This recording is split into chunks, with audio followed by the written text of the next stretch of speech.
So friends, இப்போ நம்ம வந்துட்டு ஆக்சுவலி எங்கே இருக்கோம்னா மெரினா பீச். ரூம் ஒன்று போட்டிருந்தோம். அந்த ரூம் வந்துட்டு 12 o'clock தான் வந்துட்டு செக்இன் சொல்லியிருந்தாங்க. 9 மணிக்கே வந்துட்டு என்ன பண்ணுறது இல்லைன்னா பழைய ரூம் வந்து 8 o'clock செக் அவுட் பண்ண சொல்லிட்டாங்க. வந்துட்டோம். இப்போ இங்கே வந்து உட்காந்துட்டோம். சரி, கால் வலிக்குதுப்பா, போக முடியல, நடந்து இந்த பெரிய முட்டை தூக்கி போக முடியலன்னு சொல்லிட்டு வந்துட்டோம். அப்போ தான் ஒரு வந்துட்டு சம்பவம் ஒன்று பார்த்தேன். இங்கே பாருங்கள்.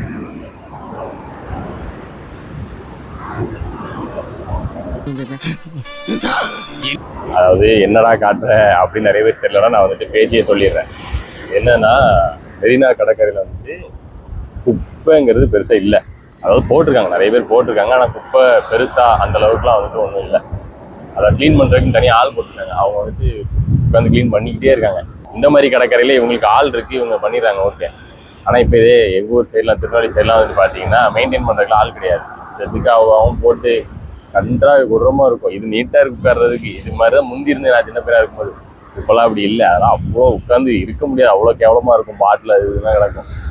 ஸோ அந்த மாதிரி நமக்கு நேச்சராக கொடுத்த ஒரு சில கிஃப்ட்ஸை வந்துட்டு நம்ம வந்துட்டு கரெக்டாக அதை யூஸ் பண்ணணும் அப்படிங்கிற ஒரு எண்ணம் எல்லாருக்குமே இருக்கணும். நம்ம மக்கும் குப்பை மக்காத குப்பையெல்லாம் போட்டுறோம். நான் இப்போ தான் ஜூஸ் குடிச்சு கரெக்டாக போட்டு தான் வந்தேன். அதுமாரி அங்கே இருக்காது. இல்லைனாலுமே அவங்கவுங்க பேக்கில் வச்சு வீட்லேயோ இல்லை வேற எங்கேயோ டஸ்ட்பின் இருக்க இடத்துலையோ கொண்டு பார்த்து போட்டிங்கன்னா கரெக்டாக இருக்கும் அப்படின்னு எனக்கு ஒரு எண்ணம்.